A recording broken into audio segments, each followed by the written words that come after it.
Assalamualaikum warahmatullahi wabarakatuh. Oke teman-teman, channel ini adalah channel informasi dan edukasi dan bukan ajakan maupun saran finansial teman-teman. Jadi hari ini kita akan update kembali informasi tentang XRP. Namun seperti biasa, sebelum kita berbicara tentang XRP, mari hari ini kita berdoa bersama-sama memohon pada Allah agar kita semua senantiasa diberikan nikmat berupa kesehatan dan juga diberikan keberkahan dalam setiap rezeki yang kita terima pada hari ini teman-teman. Oke teman-teman, bayangkan teman-teman memiliki mata uang yang sangat stabil seperti dolar Amerika Serikat, namun teman-teman bisa mengirimkannya kemana saja di seluruh dunia dalam hitungan detik dengan biaya yang hampir nol teman-teman. Jadi bayangkan jika mata uang tersebut tidak hanya bisa dipakai di satu toko saja, melainkan bisa digunakan di berbagai pusat perbelanjaan, bank, dan aplikasi keuangan di seluruh penjuru dunia, teman-teman. Jadi ini adalah gambaran besar dari langkah terbaru Ripple terkait Ripple USD, teman-teman. Jadi jika sebelumnya kita membahas pembaharuan mesin di XRP Ledger versi 3.20, maka kali ini kita bicara tentang bahan bakar yang menggerakkan ekosistem tersebut. Jadi Ripple ini baru saja mengumumkan perluasan jangkauan multi-chain untuk stablecoin mereka yang bernama Ripple USD, teman-teman. Jadi mengapa langkah ini membuat banyak institusi keuangan besar mulai melirik? Mari kita bedah teman-teman. Jadi apa itu Ripple USD dan mengapa ia berbeda teman-teman? Jadi sebelum masuk lebih dalam, mari kita definisikan jargon ini. Jadi stablecoin, jadi kita bicara stablecoin.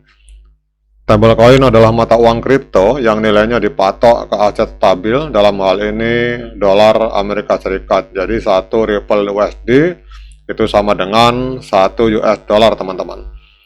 Jadi analogi sederhananya adalah voucher belanja universal. Jadi jika teman-teman punya voucher yang hanya bisa dipakai di satu toko, maka kegunaannya terbatas. Tetapi jika voucher itu diterima di hampir semua toko di mall, bahkan antar mall yang berbeda, maka nilainya bagi pemegang voucher akan melonjak drastis teman-teman.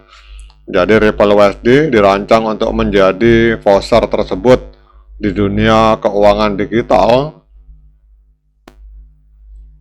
Jadi saya ulangi teman-teman, Ripple USD dirancang untuk menjadi voucher tersebut di dunia keuangan digital yang bisa bergerak lintas jaringan blockchain seperti XRP Ledger, Ethereum, dan lain-lainnya dengan keamanan yang sudah teruji teman-teman. Jadi kalau kita lihat dalam laporan ini, dunia blockchain saat ini mirip dengan kumpulan pulau-pulau yang terisolasi teman-teman. Jadi jika teman-teman berada di pulau Ethereum, sulit untuk langsung bertransaksi dengan orang di pulau XRP Ledger teman-teman. Jadi strategi multi-chain yang dijalankan oleh Ripple ini adalah membangun jembatan antar pulau yang sangat efisien teman-teman. Jadi dengan memungkinkan Ripple USD bergerak di berbagai jaringan, Ripple sebenarnya sedang menciptakan infrastruktur likuiditas secara global teman-teman. Jadi likuiditas secara sederhana atau kalau bahasa Inggrisnya liquidity teman-teman. Ini adalah kemudahan sebuah aset untuk ditukar menjadi uang tunai atau aset lainnya tanpa membuat harganya anjlok teman-teman. Jadi bagi perusahaan besar, likuiditas adalah nyawa. Jadi mereka membutuhkan kepastian bahwa jika mereka mengirim dana sebesar 10 juta US dollar, dana tersebut akan sampai dengan nilai yang tetap dan bisa langsung digunakan di jaringan tujuan teman-teman. Kemudian pertanyaannya, mengapa institusi keuangan mulai antri teman-teman? Jadi langkah Ripple untuk membawa Ripple USD ke lebih banyak jaringan bukan hanya sekedar teknis, melainkan langkah strategis bisnis teman-teman. Jadi institusi keuangan seperti bank atau perusahaan transfer uang itu memerlukan dua hal utama. Yang pertama adalah kepatuhan atau regulasi, dan yang kedua itu adalah efisiensi teman-teman. Jadi kalau kita lihat di sini, yang pertama kita bahas kepercayaan. Jadi Ripple itu membangun Ripple USD dengan standar kepatuhan yang ketat yang sangat disukai oleh institusi keuangan yang selama ini takut dengan liarnya dunia kripto teman-teman.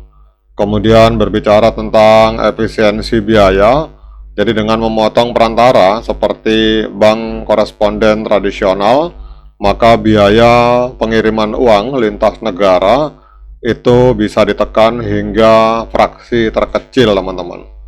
Dan yang ketiga adalah aksesibilitas teman-teman. Jadi dengan hadirnya Ripple USD di berbagai jaringan blockchain, maka pengembang aplikasi keuangan tidak perlu lagi membangun sistem dari nol.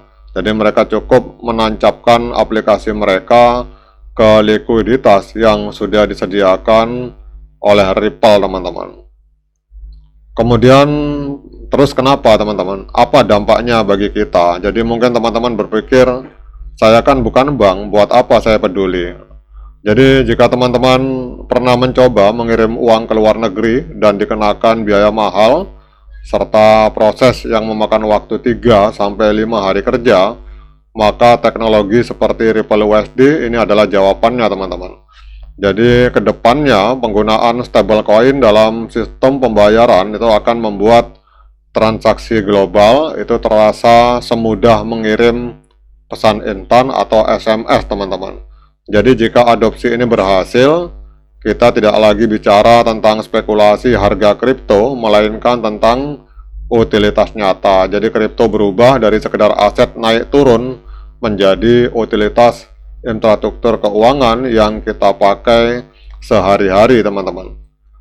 Jadi kesimpulannya teman-teman, langkah Ripple memperluas jangkauan Ripple USD itu adalah sinyal bahwa industri kripto mulai beranjak dewasa. Jadi kita tidak lagi sekedar berebut untuk memiliki token XRP, tetapi sedang membangun pipa-pipa keuangan baru yang lebih cepat, lebih murah, dan lebih terbuka teman-teman.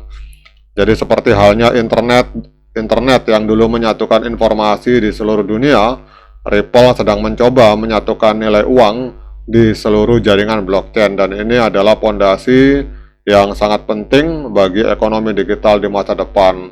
Dan otomatis apabila ini berjalan dengan sukses, maka kita bisa berharap, bisa optimis bahwa harga XRP di masa depan itu akan mengalami ledakan luar biasa teman-teman. Oke teman-teman, demikian update informasi ini, semoga bermanfaat terutama untuk para XRP Army. Sekian dari saya, assalamualaikum warahmatullahi wabarakatuh.